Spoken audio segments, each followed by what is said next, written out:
നമസ്കാരം, മീഡിയ സ്റ്റേപ്പറിലേക്ക് സ്വാഗതം. ആദ്യം പ്രധാന വാർത്തകൾ. ദമാം ഇന്ത്യൻ സ്കൂളിലെ ഫീസ് ഏകീകരണം ഭരണസമിതി പുനഃപരിശോധിക്കുന്നു. തീരുമാനം രക്ഷിതാക്കളുടെ സമ്മർദ്ദം വർദ്ധിച്ചതോടെ തീരുമാനം പിൻവലിക്കാൻ ഭരണസമിതി എംബസിയെ സമീപിച്ചു.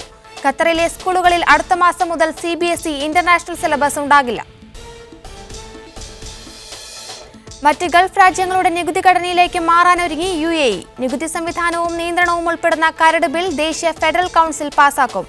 തീരുമാനം അടുത്ത വർഷം മുതൽ രാജ്യത്ത് മൂല്യവർദ്ധിത നികുതി ഈടാക്കുന്ന സാഹചര്യത്തിൽ.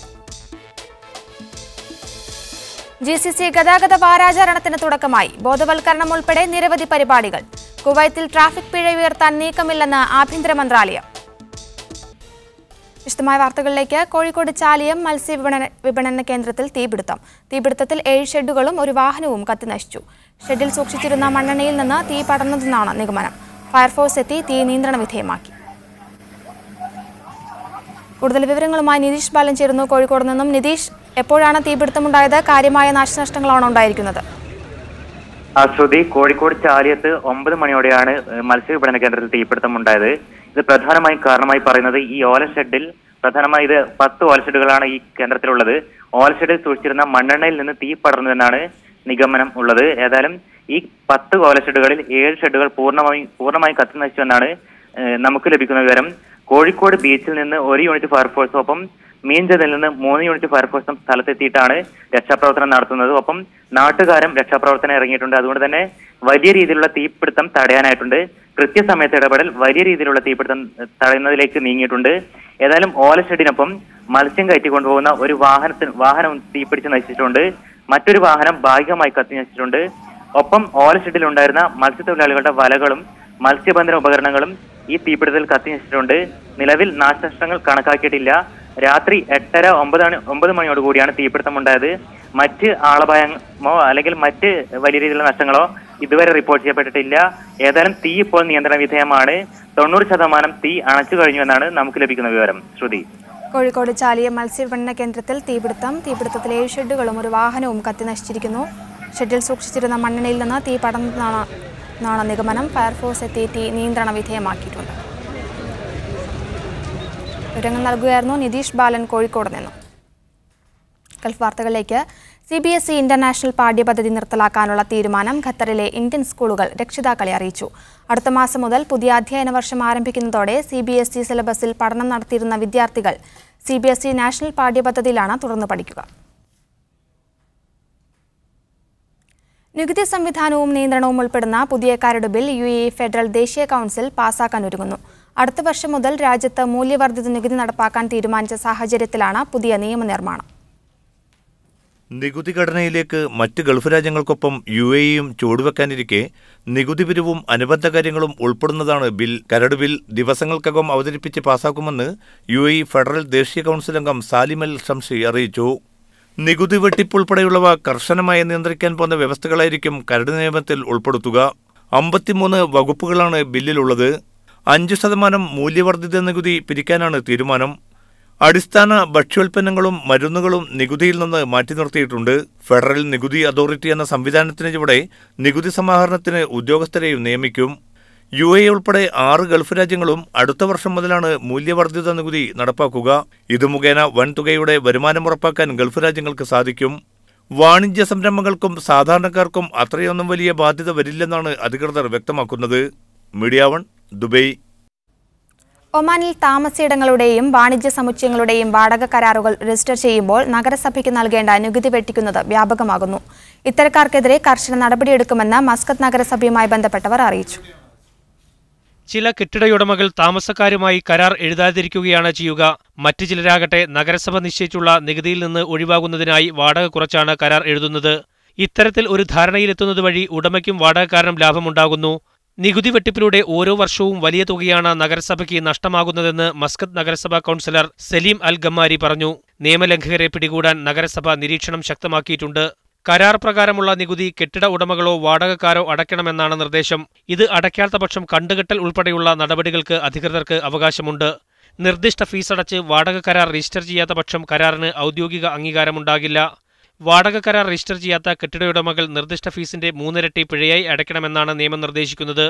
കഴിഞ്ഞ വർഷത്തിന്റെ ആദ്യപാദത്തിൽ വാടക കരാറുകൾക്കുള്ള നഗരസഭാ നികുതി 3% നിന്ന് 5% ഉയർത്തിയിരുന്നു. കെട്ടിട ഉടമയ്ക്കോ വാടകക്കാരനോ ഈ ഫീസ് അടയ്ക്കാമെന്നും ഈ നിർദ്ദേശത്തിൽ പറയുന്നു. Media 1 Muscat. രക്ഷിതാക്കളുടെ സമ്മർദ്ദം വർദ്ധിച്ചതോടെ ദമാം ഇന്ത്യൻ സ്കൂൾ ഭരണസമിതി ഫീസ് ഏകീകരണം പുനഃപരിശോധിക്കാൻ ഒരുങ്ങുന്നു. ഇന്നലെ നടന്ന യോഗത്തിൽ രക്ഷിതാക്കളുടെ ആവശ്യം ന്യായമാണെന്ന് അംഗീകരിച്ച് ഫീസ് ഏകീകരണ തീരുമാനം പിൻവലിക്കാനുള്ള ഒരുക്കത്തിലാണ് ഭരണസമിതി. നടപടി പിൻവലിക്കാൻ ഭരണസമിതി ഇന്ത്യൻ എംബസിയെ സമീപിച്ചിരിക്കുകയാണ്. ഫീസ് ഇളവ് പിൻവലിക്കാനുള്ള തീരുമാനം പുനഃപരിശോധിക്കണമെന്ന് ഇന്ത്യൻ സമൂഹത്തിൽ നിന്നുള്ള പ്രമുഖർ പങ്കെടുത്ത യോഗം ഭരണസമിതി അംഗങ്ങളോട് ആവശ്യപ്പെട്ടിരുന്നു. വിവിധ സംസ്ഥാനങ്ങളിൽ നിന്നുള്ള രക്ഷിതാക്കളുടെ പ്രതിനിധികളും ഭരണസമിതി അംഗങ്ങളും പങ്കെടുത്ത യോഗമാണ് ആവശ്യമുന്നയിച്ചത്. തീരുമാനം പിൻവലിക്കാൻ ഭരണസമിതി തീരുമാനിച്ചുവെങ്കിലും ഇന്ത്യൻ എംബസിയുടെ അംഗീകാരത്തിന് ശേഷമേ ഔദ്യോഗികമായി തീരുമാനം അറിയിക്കാൻ സാധിക്കുകയുള്ളൂവെന്ന് അധികൃതർ അറിയിച്ചു. സാമ്പത്തിക ഞെരുക്കം നിലനിൽക്കുന്ന സാഹചര്യത്തിൽ ഫീസ് ഇളവ് പിൻവലിക്കാനുള്ള തീരുമാനം ഭരണസമിതി എടുക്കരുതായിരുന്നുവെന്ന് യോഗത്തിൽ രക്ഷിതാക്കൾ കുറ്റപ്പെടുത്തിയിരുന്നു. നിലവിൽ സ്കൂൾ ലാഭത്തിലാണെന്നും അതുകൊണ്ട് ഫീസ് ഇളവ് പിൻവലിക്കേണ്ട സാഹചര്യം നിലനിൽക്കുന്നില്ലെന്നുമാണ് സംഘടനാ നേതാക്കളുടെ യോഗം വിലയിരുത്തിയത്. അനുകൂല തീരുമാനമുണ്ടായിട്ടില്ലെങ്കിൽ ഫീസ് ഇളവ് തുടരുന്നതിനു വേണ്ടി പരാതിയുമായി എംബസിയെയും സൗദി വിദ്യാഭ്യാസ മന്ത്രാലയത്തെയും നേരിട്ട് സമീപിക്കാനുള്ള ഒരുക്കത്തിലാണ് രക്ഷിതാക്കളും സംഘടനകളും. Muhammad Sharif, media 1 Dammam. WhatsApp വഴിയും മറ്റ് സാമൂഹിക മാധ്യമങ്ങൾ വഴിയും ലഭിക്കുന്ന വ്യാജ സന്ദേശങ്ങളോട് പ്രതികരിക്കരുതെന്ന് UAE ആഭ്യന്തര മന്ത്രാലയം ജനങ്ങൾക്ക് മുന്നറിയിപ്പ് നൽകി. ഇത്തരം സന്ദേശങ്ങൾ അയക്കുന്നവർ ലഹരി പദാർത്ഥങ്ങളും മയക്കുമരുന്നും പ്രോത്സാഹിപ്പിക്കുന്നവരാണെന്നും പണം നൽകി ഇവ വാങ്ങാൻ ആവശ്യപ്പെടുന്നുണ്ടെന്നും മന്ത്രാലയം അറിയിച്ചു. അന്താരാഷ്ട്ര ഫോൺ നമ്പറുകൾ ഉപയോഗിച്ച് അജ്ഞാത കേന്ദ്രത്തിൽ നിന്നുള്ള വാട്സ്ആപ്പ് സന്ദേശങ്ങളും ഫോൺ വിളികളും ചിലർക്ക് തുടർച്ചയായി ലഭിച്ചപ്പോഴാണ് ഇക്കാര്യം ആഭ്യന്തര മന്ത്രാലയത്തിന്റെ ശ്രദ്ധയിൽ വന്നത്. ചില സന്ദേശങ്ങൾ പാകിസ്ഥാനിൽ നിന്നുള്ളതാണ്. ഇത്തരം സന്ദേശങ്ങൾ നിരീക്ഷിക്കുന്നുണ്ടെന്നും പാക് അധികൃതരുടെ സഹകരണത്തോടെ സന്ദേശമയച്ച കേന്ദ്രങ്ങൾ കണ്ടെത്താൻ ശ്രമിക്കുന്നുണ്ടെന്നും ആഭ്യന്തര മന്ത്രാലയത്തിലെ ലഹരി വിരുദ്ധ federal director general colonel Sayyid al Suwaidi പറഞ്ഞു. ലഹരി വസ്തുക്കളുടെ ചിത്രമയച്ച് പണം കൈമാറാൻ ആവശ്യപ്പെടുകയാണ്. ഇത്തരം സന്ദേശങ്ങളോട് പ്രതികരിക്കുന്നതിന്റെ അപകടം ജനങ്ങൾ മനസ്സിലാക്കിയിട്ടുണ്ടെന്ന് മന്ത്രാലയത്തിന് വിശ്വാസമുണ്ട്. മറ്റുള്ളവരുടെ പണം തട്ടിയെടുക്കാനുള്ള തട്ടിപ്പ് സന്ദേശങ്ങൾ മാത്രമാണ് ഇവ. ഇത്തരം സംഭവങ്ങൾ ശ്രദ്ധയിൽപ്പെട്ടാൽ 8004 എന്ന നമ്പറിൽ റിപ്പോർട്ട് ചെയ്യണമെന്നും കേണൽ സയ്യിദ് അൽ സുവൈദി അറിയിച്ചു. Media 1 Dubai. സൗദി ഖത്തീഫിലെ അവാമിയയിൽ ഒരു തീവ്രവാദി ഏറ്റുമുട്ടലിൽ കൊല്ലപ്പെട്ടു. ശനിയാഴ്ച രാവിലെ 9:30 സംഭവം. തീവ്രവാദ കേസുകളിൽ സുരക്ഷാസേന അന്വേഷിച്ചുകൊണ്ടിരിക്കുന്ന വലീദ് തലാൽ അലി അലുറൈദാണ് കൊല്ലപ്പെട്ടതെന്ന് ആഭ്യന്തര മന്ത്രാലയം അറിയിച്ചു. നഗരവികസനത്തിന്റെ ഭാഗമായി കുടിയൊഴിപ്പിച്ച അൽമസൂറ സ്റ്റേറ്റിൽ ആളൊഴിഞ്ഞ വീട് തീവ്രവാദ പ്രവർത്തനങ്ങൾക്കായി ഉപയോഗിച്ചു വരികയായിരുന്നു. ഇയാളെ ആശുപത്രിയിലേക്ക് മാറ്റിയെങ്കിലും രക്ഷപ്പെടുത്താനായില്ല. GCC ഗതാഗത വാരാചരണത്തിന് തുടക്കമായി. ഗതാഗത നിയമബോധവൽക്കരണം ഉൾപ്പെടെ നിരവധി പരിപാടികൾ വാരാചരണത്തിന്റെ ഭാഗമായി രാജ്യത്തിന്റെ വിവിധ ഭാഗങ്ങളിൽ നടക്കും. കുവൈത്ത് ജനറൽ ട്രാഫിക് ഡിപ്പാർട്ട്മെന്റും ട്രാഫിക് പിഴ ഉയർത്താൻ നീക്കമില്ലെന്നും ആഭ്യന്തര മന്ത്രാലയം വിശദീകരിച്ചു. മാർച്ച് 12 മുതൽ 16 വരെയുള്ള ഒരാഴ്ചക്കാലമാണ് GCC രാജ്യങ്ങൾ ട്രാഫിക് സുരക്ഷാ വാരമായി ആചരിക്കുന്നത്. Your life is A trust എന്നതാണ് ഈ വർഷത്തെ പ്രമേയം. ഗതാഗത നിയമലംഘനങ്ങളാണ് അപകടങ്ങൾ പെരുകുന്നതിന് കാരണമെന്ന വിലയിരുത്തലിന്റെ അടിസ്ഥാനത്തിലാണ് ഈ രംഗത്ത് ബോധവൽക്കരണം ശക്തിപ്പെടുത്താൻ ട്രാഫിക് വകുപ്പ് തീരുമാനിച്ചത്. വാരാചരണത്തിന്റെ ഭാഗമായി രാജ്യവ്യാപകമായി ബോധവൽക്കരണ പരിപാടികൾ സംഘടിപ്പിക്കുമെന്ന് ട്രാഫിക് വകുപ്പ് മേധാവി ഫഹദ് സാലിഹ് അൽ ഷുവൈ പറഞ്ഞു.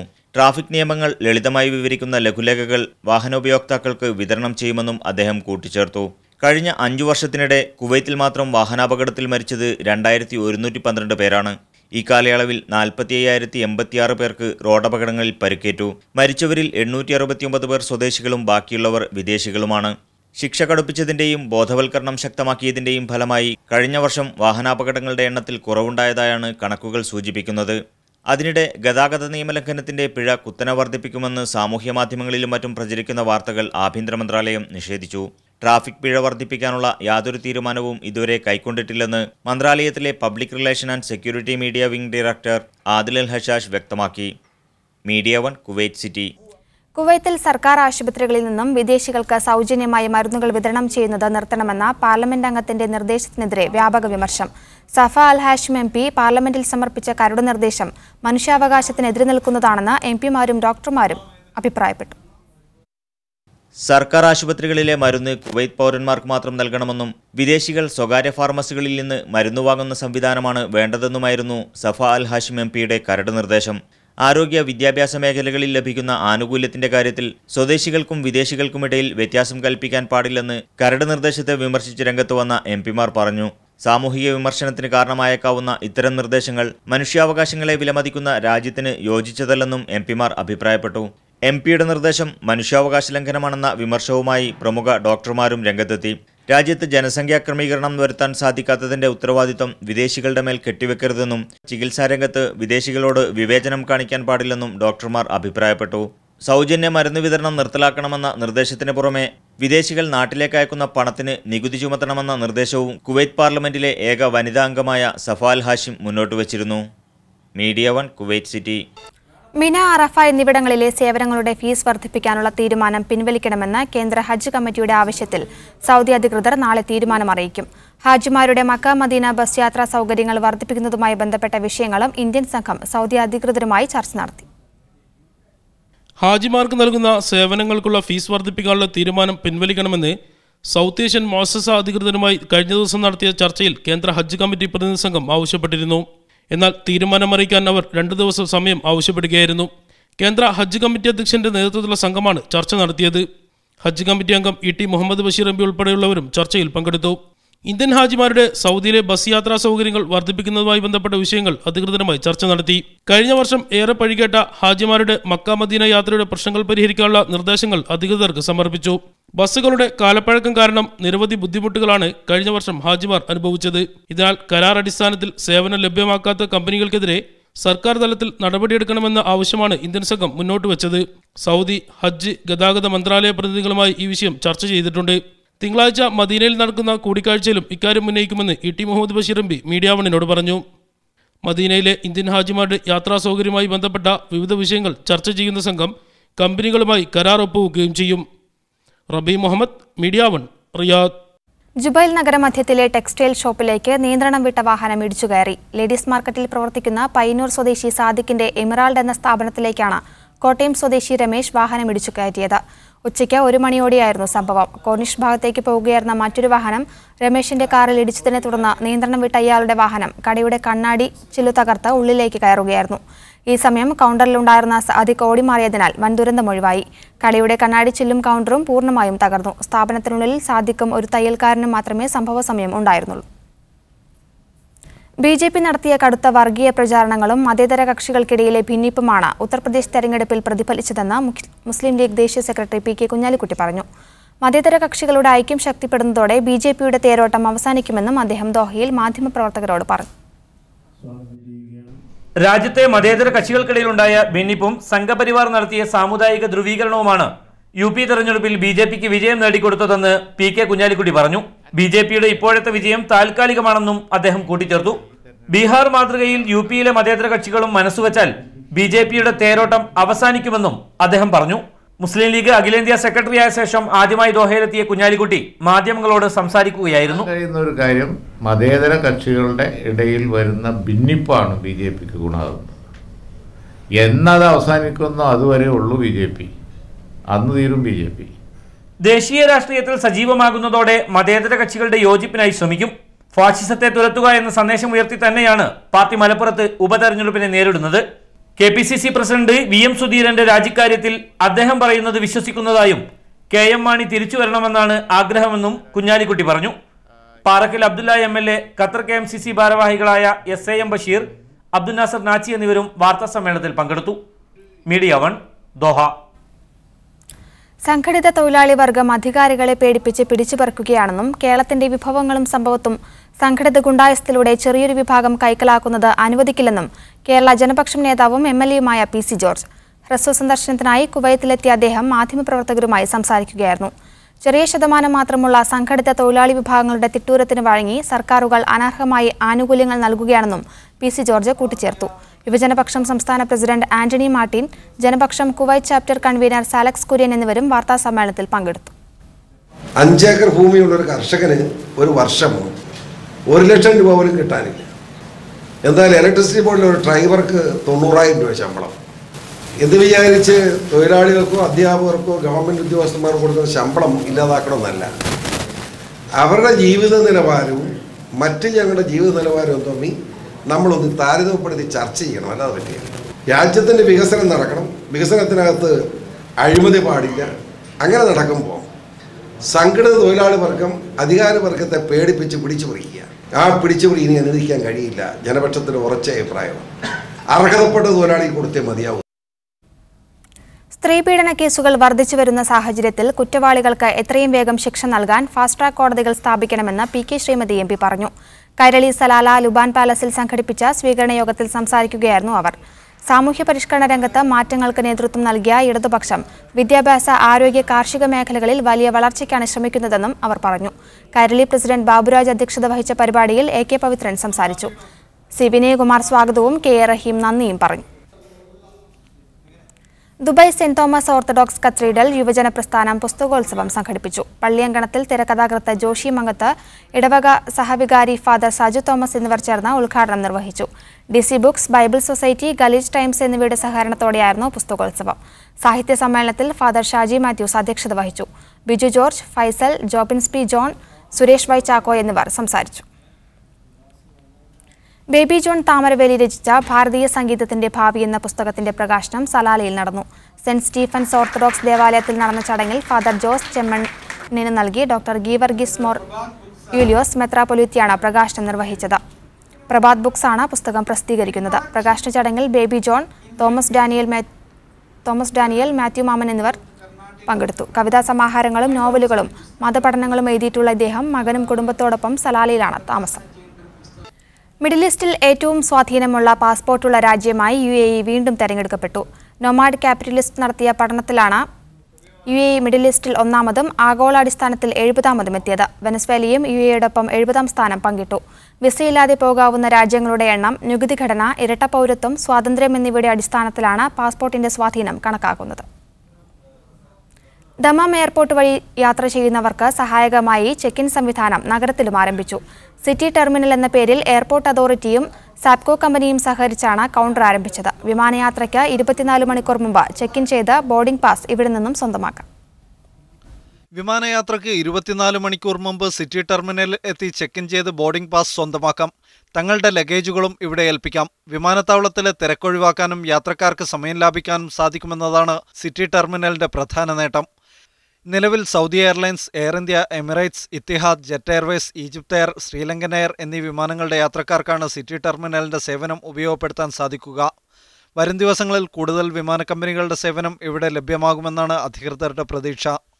ഈ സംവിധാനം വിജയിക്കുകയാണെങ്കിൽ അൽഖോബാർ, ജുബൈൽ എന്നിവിടങ്ങളിലും ഇത്തരത്തിലുള്ള സംവിധാനത്തിന് തുടക്കം കുറിക്കാനുള്ള ഒരുക്കത്തിലാണ് എയർപോർട്ട് മേധാവികൾ.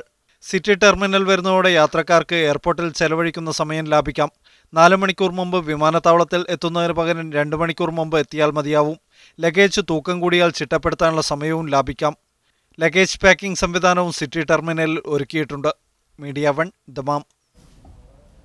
പ്രവാസികളായ വനിതകൾക്ക് ഇഷ്ടപ്പെട്ട രാജ്യമാണ് ബഹ്റൈൻ എന്ന സർവേ ഫലം. സ്ത്രീകൾക്ക് ജോലി ചെയ്യാൻ ഏറ്റവും അനുയോജ്യമായ രാജ്യങ്ങളുടെ പട്ടികയിൽ മധ്യേഷ്യയിൽ നിന്ന് ബഹ്റൈനാണ് സർവേയിൽ ഇടം പിടിച്ച ഏക രാജ്യം. ഇന്റർനാഷണൽ എക്സ്പാറ്റ് ഇൻസൈഡർ നടത്തിയ സർവേയിലാണ് പ്രവാസി വനിതകളുടെ പ്രിയപ്പെട്ട 5 രാജ്യങ്ങളിലൊന്നായി ബഹ്റൈനെ തെരഞ്ഞെടുത്തത്. പ്രവാസി വനിതകളുടെ ജീവിത സംതൃപ്തിയുടെ കാര്യത്തിൽ ലക്സംബർഗ്, തായ്വാൻ, ജർമ്മനി, ഹംഗറി എന്നീ രാജ്യങ്ങൾക്ക് ശേഷം ബഹ്റൈൻ സർവേയിൽ 5ാമതായി ഇടം പിടിച്ചു. Australia, Ecuador, New Zealand, Norway, Denmark എന്നീ രാജ്യങ്ങൾ ഇക്കാര്യത്തിൽ ബഹ്റൈന് പിന്നിലായാണ് സർവേയിൽ സ്ഥാനം നേടിയത്. പ്രവാസി വനിതകൾക്ക് താമസ സൗകര്യം, ജോലിയെടുക്കാനുള്ള അനുയോജ്യ സംവിധാനങ്ങൾ, സാമൂഹിക സൗഹൃദാന്തരീക്ഷം എന്നീ ഘടകങ്ങൾ പരിഗണിച്ചായിരുന്നു സർവേയിൽ പങ്കെടുത്ത 73% സ്ത്രീകളും ബഹ്റൈനെ തെരഞ്ഞെടുത്തത്. 174 രാജ്യങ്ങളിൽ നിന്ന് 14,300 പേർ സർവേയിൽ പങ്കെടുത്തു. Siraj Pallikkara, media 1, Bahrain. കരുത്തരാകൂ മാറ്റത്തിനായി എന്ന സന്ദേശവുമായി റിയാദിൽ പ്രവാസി സാംസ്കാരിക വേദി വനിതാ വിഭാഗം സെമിനാർ സംഘടിപ്പിച്ചു. പ്രതികരണശേഷിയുള്ള സ്ത്രീ സമൂഹം ഉയർന്നു വരേണ്ടത് കാലഘട്ടത്തിന്റെ ആവശ്യമാണെന്ന് സെമിനാറിൽ സംസാരിച്ചവർ അഭിപ്രായപ്പെട്ടു. സ്ത്രീക്ക് സ്വതന്ത്രമായ പ്രതികരണശേഷിയും സ്വന്തമായ നയവും നിലപാടുകളും ഉണ്ടാവണമെന്ന ആഹ്വാനത്തോടെയാണ് പ്രവാസി സാംസ്കാരിക വേദി റിയാദിൽ സംഘടിപ്പിച്ച വനിതാ സെമിനാർ അവസാനിച്ചത്. ലോക വനിതാ ദിനത്തോടനുബന്ധിച്ച് റിയാദിലെ വനിതാ രംഗത്ത് വിവിധ തുറകളിൽ പ്രവർത്തിക്കുന്നവരെ ഒരു കുടക്കീഴിൽ അണിനിരത്തിയ സെമിനാർ ചർച്ചകളും സംവാദങ്ങളും കൊണ്ട് ശ്രദ്ധേയമായി. സമകാലീന രാഷ്ട്രീയ കാഴ്ചപ്പാടുകളെക്കുറിച്ചും സ്ത്രീ സുരക്ഷാ നിയമങ്ങളെക്കുറിച്ചും വ്യക്തമായ അവബോധം നേടാൻ സ്ത്രീ സമൂഹം മുന്നോട്ട് വരേണ്ടതുണ്ടെന്ന് വിഷയാവതാരിക അഡ്വക്കേറ്റ് റജി ചൂണ്ടിക്കാണിച്ചു. സ്ത്രീയെ ബഹുമാനിക്കുകയും അവകാശങ്ങൾ വകവെച്ചു കൊടുക്കുകയും ചെയ്യുന്ന സമൂഹ നിർമ്മിതിക്കായി സ്ത്രീ പുരുഷനോടൊപ്പം ഒത്തൊരുമിച്ച് മാറ്റത്തിനായി തയ്യാറാവേണ്ടതുണ്ടെന്നും സെമിനാറിൽ സംസാരിച്ചവർ ചൂണ്ടിക്കാണിച്ചു. സദാചാരം, കുടുംബം, സംസ്കാരം, രാഷ്ട്രീയം തുടങ്ങി വിവിധ തലക്കെട്ടുകളിലൂന്നി നടന്ന ചർച്ചകൾ ആധുനിക സ്ത്രീകൾ നേരിടുന്ന വെല്ലുവിളികളിലേക്കും പരിഹാരങ്ങളിലേക്കും വെളിച്ചം വീശുന്നതായിരുന്നു. പെന്നി ജോഷി, ഷെറിൻ നിബു, സൗമ്യ സുനിൽ, മൈമൂന അബ്ബാസ്, ഷീബ രാജു ഫിലിപ്പ്, ഷക്കീല വഹാബ് തുടങ്ങിയവർ സെമിനാറിൽ സംസാരിച്ചു. Vice president Rejeena Rasheed moderator ആയിരുന്നു. ഇതോടനുബന്ധിച്ച് നടന്ന വനിതാ ദിന പ്രതിജ്ഞ ടെസ്സി സന്തോഷ് ചൊല്ലിക്കൊടുത്തു. ക്വിസ് മത്സരത്തിന് ജിജൻ ഷർലിൻ നേതൃത്വം നൽകി. റുക്സാന ഇർഷാദ് അവതാരകയായിരുന്നു. Media 1 Riyadh. ലോക വനിതാ ദിനത്തോടനുബന്ധിച്ച് ഇന്ത്യൻ വെൽഫെയർ ഫോറം സലാലയിൽ ടേബിൾ ടോക്ക് സംഘടിപ്പിച്ചു. ടോപ്പോസ് റെസ്റ്റോറന്റിൽ നടന്ന പരിപാടി forum vice president Jolly Ramesh ഉദ്ഘാടനം ചെയ്തു. 50% സ്ത്രീ പ്രശ്നങ്ങൾക്കും കാരണം സ്ത്രീകൾ തന്നെയാണെന്നും എല്ലാ സ്ത്രീകളും അഭ്യാസമുറകൾ പരിശീലിക്കണമെന്നും അവർ പറഞ്ഞു. സ്ത്രീ സുരക്ഷ സമൂഹത്തിന്റെ ബാധ്യതയാണെന്ന വിഷയം ഹുസ്നി സമീർ അവതരിപ്പിച്ചു. ഷാഹിദ റാസിഖ് അധ്യക്ഷത വഹിച്ച പരിപാടിയിൽ ISC വനിതാ കോർഡിനേറ്റർ ഹൃദയ എസ് മേനോൻ, വാഹിദ, സമീറ സിദ്ദിഖ്, ബിന്ദു തമ്പി എന്നിവർ പങ്കെടുത്തു. സിജി കുവൈറ്റ് ചാപ്റ്റർ നേതൃപരിശീലന ക്യാമ്പയിന്റെ ഭാഗമായി ശില്പശാല സംഘടിപ്പിച്ചു. ഖൈത്താൻ രാജധാനി ഹോട്ടലിൽ നടന്ന പരിപാടിയിൽ സിജി ചെയർമാൻ ഡോക്ടർ ആമിർ അഹമ്മദ് അധ്യക്ഷത വഹിച്ചു. അഫ്സൽ അലി, സമീർ മുഹമ്മദ് എന്നിവർ ശില്പശാലയ്ക്ക് നേതൃത്വം നൽകി. ഇതിന്റെ ഭാഗമായി കമ്മ്യൂണിറ്റി ലീഡർഷിപ്പ് പ്രോഗ്രാം എന്ന പേരിലുള്ള പരിശീലന പരിപാടി ഏപ്രിൽ 7 നടക്കുമെന്ന് സംഘാടകർ അറിയിച്ചു. രാമപുരം ജെംസ് കോളേജ് പൂർവ്വ വിദ്യാർത്ഥികൾ UAEയിൽ അലുമിനി അസോസിയേഷൻ രൂപീകരിച്ചു. എഴുത്തുകാരൻ സലീം അയ്യനത്ത് സംഘടന ഉദ്ഘാടനം ചെയ്തു. മുൻ അധ്യാപകൻ ജിഷാറിന്റെ നേതൃത്വത്തിലായിരുന്നു ചടങ്ങ്. പ്രസിഡന്റ് ഷരീഫ്, സെക്രട്ടറിയായി ആദിൽ ഉമർ, ട്രഷററായി ആബിദ് എന്നിവരെ തെരഞ്ഞെടുത്തു. സംഘടന നാട്ടിലും ഗൾഫിലും സേവന പ്രവർത്തനങ്ങൾ നടത്തുമെന്ന് ഭാരവാഹികൾ അറിയിച്ചു. ബാല്യകാല ഓർമ്മകളെ ജീവൻ തുടിക്കുന്ന ചിത്രങ്ങളാക്കുന്ന ഒരു ചിത്രകാരനെ പരിചയപ്പെടാം ഇനി. കുവൈത്തിൽ പ്രവാസ ജീവിതം നയിക്കുന്ന കണ്ണൂർ കൂത്തുപറമ്പ് സ്വദേശിയായ സുനിൽ പൂക്കോടാണ് ഓർമ്മകളെ ക്യാൻവാസിലേക്ക് പകർത്തി പുതുതലമുറയ്ക്ക് നാടിന്റെ പൂർവ്വകാലത്തെക്കുറിച്ചുള്ള റഫറൻസ് ഒരുക്കുന്നത്. പ്രവാസി മലയാളികളിൽ ഗൃഹാതുരത ഉണർത്തുന്ന ഈ ഓർമ്മചിത്രങ്ങൾ ഫേസ്ബുക്കിലും വാട്സപ്പിലുമൊക്കെ വൻ ഹിറ്റാണ്. നാട്ടോർമ്മകളെ താലോലിക്കുന്ന പ്രവാസികളാണ് ബാല്യത്തിന്റെ നഷ്ടങ്ങളെ അടയാളപ്പെടുത്തുന്ന ഈ വരകളെ ജനകീയമാക്കിയത്. ഓർമ്മകളെ ഇത്ര മനോഹരമായി ക്യാൻവാസിലേക്ക് പകർത്തിയ ചിത്രകാരനെ പക്ഷേ പലർക്കും അറിയില്ല. പേര് സുനിൽ പൂക്കോട്. ഓർമ്മകൾക്ക് ചായക്കൂട്ടൊരുക്കലാണ് കുവൈത്തിൽ സ്വകാര്യ കമ്പനിയിൽ ഡിസൈനറായ സുനിലിന്റെ ഇഷ്ടവിനോദം. അന്നത്തെ ആ ഒരു സാഹചര്യവും നമ്മളൊക്കെ പോയ ആ വഴികളൊക്കെ ഇന്നത്തെ കുട്ടികൾ കാണുമ്പോൾ അവർക്ക് വലിയൊരു അനുഭവം ആണ് ഇത്. കഴിഞ്ഞ വർഷം പുറത്തിറങ്ങിയ ഹാലേലൂയ എന്ന സിനിമയുടെ ടൈറ്റിൽ ഗ്രാഫിക്സ് ഒരുക്കിയത് സുനിലിന്റെ ചിത്രങ്ങൾ കൊണ്ടായിരുന്നു. ഓർമ്മകൾ ചേർത്തുവെച്ച് ചിത്രമൊരുക്കി. ഇനി ഓർമ്മ ചിത്രങ്ങൾ ചേർത്തുവെച്ച് പ്രദർശനമൊരുക്കാനുള്ള തയ്യാറെടുപ്പിലാണ് സുനിൽ. കുവൈത്തിൽ നിന്നും മുനീർ അഹമ്മദ്, മീഡിയ 1. തൃശൂർ മന്നലാംകുന്നിലെ സാംസ്കാരിക സമിതി പലിശരഹിത വായ്പാ പദ്ധതിക്ക് തുടക്കം കുറിച്ചു. ഗൾഫ് പ്രവാസികളുടെ സഹകരണത്തോടെയാണ് പദ്ധതി നടപ്പാക്കുക. പൊന്നിയൂർക്കുളം പഞ്ചായത്ത് പ്രസിഡന്റ് AD ധനീപ് ഉദ്ഘാടനം നിർവഹിച്ചു. ദുബായിൽ നിന്നുള്ള പ്രവാസി അംഗങ്ങളായ നിഷാദ് പിലാക്കൽ, ഷാഫി ചക്കോലിയിൽ, റഫി അഫ്ഗാദി എന്നിവരും ചടങ്ങിൽ പങ്കെടുത്തു. കാസർഗോഡ് ഹിദായത്ത് നഗർ സ്വദേശികൾ അജ്മാനിലെ അൽ ജുസർ ഗ്രൗണ്ടിൽ കായികമേളയൊരുക്കി. നാട്ടിലെ പഴയകാല കായിക താരങ്ങളെ അണിനിർത്തിയാണ് പ്രീമിയർ ലീഗ് സംഘടിപ്പിച്ചത്. 4 എമിറേറ്റുകൾ മാറ്റുരച്ച മത്സരത്തിൽ കിങ് സ്റ്റാർ ദുബൈയെ പരാജയപ്പെടുത്തി ഷാർജ സ്ട്രൈക്കേഴ്സ് ജേതാക്കളായി. MA ഹമീദ് ഹാജി പരിപാടി ഉദ്ഘാടനം ചെയ്തു. B ഷെരീഫ് അധ്യക്ഷത വഹിച്ചു. PA ഷെരീഫ് ഫ്ലാഗ് ഓഫ് നിർവഹിച്ചു. മീഡിയ ഇവിടെ പൂർണ്ണമാകുന്നു. കൂടുതൽ വാർത്തകൾക്കും ദൃശ്യങ്ങൾക്കും media1tv.in സന്ദർശിക്കുക. ഇനി സ്പെഷ്യൽ എഡിഷന്റെ പുനഃസംപ്രേഷണം കാണാം. Good night.